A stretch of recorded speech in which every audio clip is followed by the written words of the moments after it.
Salut! Aujourd'hui, je vais donc vous parler de l'huile de serpent qui est une huile spécialement conçue pour les cheveux. Alors oui, je sais, le nom est assez choquant, mais ne vous fiez pas du tout aux apparences. Aucun serpent n'a été tué pour faire cette huile. En fait, il s'agit d'un mélange de 8 huiles végétales. Sachez que cette huile convient à tout type de cheveux, même les cheveux crépus. Et ça, c'est plutôt cool. Je vous avouerai que jusqu'il y a quelques semaines en arrière, je ne connaissais pas du tout l'huile de serpent. Et oui, je sais, je dois être la seule fille sur Terre à ne pas connaître l'huile de serpent. Des fois, je vous apprends des choses et des fois, c'est vous qui m'en apprenez. Et ben, je trouve ça génial. Et la première fois que j'en ai entendu parler, je me suis dit, de l'huile de serpent, sérieux. Ils sont allés tuer des serpents pour faire de l'huile.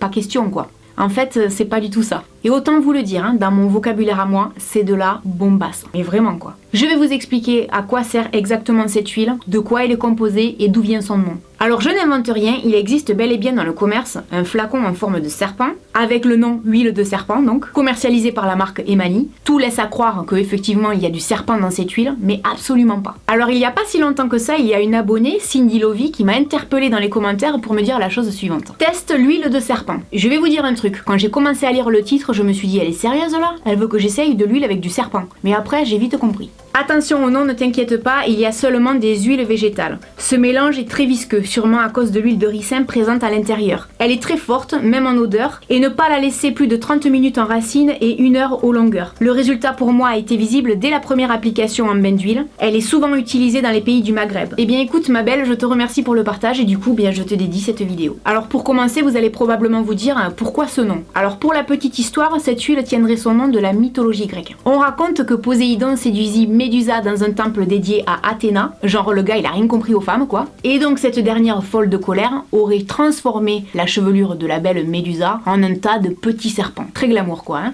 Alors le rapport avec l'huile, c'est que les serpents c'est visqueux et que en fait cette huile est assez visqueuse. Vous allez le voir, c'est une huile qui a de nombreux bienfaits pour les cheveux. Elle protège les cheveux des radicaux libres, c'est-à-dire du vieillissement. Elle aide à lutter contre les pertes de cheveux, les pellicules et favorise même la pousse. Elle risque d'intéresser notamment les gens qui ont les cheveux fins parce qu'elle redonne de la consistance aux cheveux. Elle réhydrate même en profondeur, donc je vous le demande, pourquoi s'en priver quoi? Plutôt que de dépenser à peu près 15 € parce que c'est ce qu'elle coûte dans le commerce, j'ai décidé de m'en faire une à la maison, tout simplement parce que j'ai les ingrédients. Vous allez voir, c'est une recette qui est très simple à faire et elle est très rapide. Alors j'ai mis cette huile dans un flacon recyclé. Si vous pouvez le plus souvent possible, utilisez des flacons bleus parce qu'en fait ça protège de la lumière et donc ça permet de conserver aux huiles toute leur qualité. Je vous invite à garder tous vos pots et vos flacons quand c'est possible. Nettoyez-les bien et gardez-les parce que vous verrez que tôt ou tard vous en aurez probablement l'utilité si vous faites des recettes maison. Pour 80 ml d'huile de serpent, il vous faut 10 ml d'huile végétale de ricin qui permet donc aux cheveux desséchés et aux pointes fourchues d'être réhydratés et régénérés. Et elle est également réputée pour accélérer la pousse du cheveu. 10 ml d'huile végétale d'amande douce qui est une huile riche en vitamines A, D et E. C'est l'huile par excellence pour nourrir et adoucir les cheveux ternes et secs. Ce qui est bien aussi avec cette huile, c'est qu'elle aide à combattre les pellicules.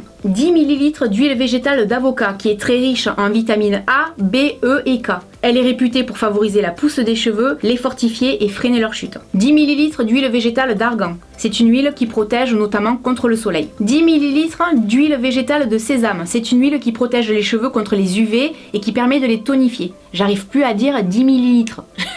J'ai l'impression d'avoir un chewing-gum dans la bouche quoi. 10 ml. Putain de merde. Pardon. 10 ml d'huile végétale de coco. Qui n'a jamais utilisé d'huile de coco dans des astuces beauté? Levez le doigt pour voir. Grossière erreur les enfants. S'il y a bien une huile à avoir dans son placard, c'est de l'huile de coco quoi. Bon alors vous filez en acheter de suite, dépêchez-vous. L'huile de cheveux, non, l'huile de cheveux. C'est de la nouvelle huile ça aussi. Je suis complètement à l'ouest aujourd'hui. L'huile de coco fortifie et rend les cheveux brillants. Mais ce qu'il faut savoir, c'est qu'elle nourrit et protège le cuir chevelu. Et ça, croyez-moi, c'est vraiment important. 10 ml d'huile végétale de soja. Comme j'ai eu du mal à en trouver, je l'ai remplacée par une huile végétale de pépins de raisin, qui a les mêmes propriétés et qui est donc une huile très riche en acides gras insaturés. Sachez que c'est l'huile idéale pour les cheveux bouclés ou crépus. C'est également une huile qui nourrit et hydrate le cuir chevelu. 10 ml d'huile végétale de roquette. Alors là, c'est la même chose, je l'ai remplacée par de l'huile végétale de moutarde, qui est également une bonne alternative, puisque c'est une huile qui favorise la repousse des cheveux. Attention, parce que l'huile végétale de moutarde, ça sent extrêmement fort. C'est limite très désagréable comme odeur, hein, faut le savoir. Si vous remarquez bien, avec toutes les huiles qu'on a utilisées pour faire cette huile de serpent, on ne peut qu'avoir de beaux cheveux. c'est pas possible autrement.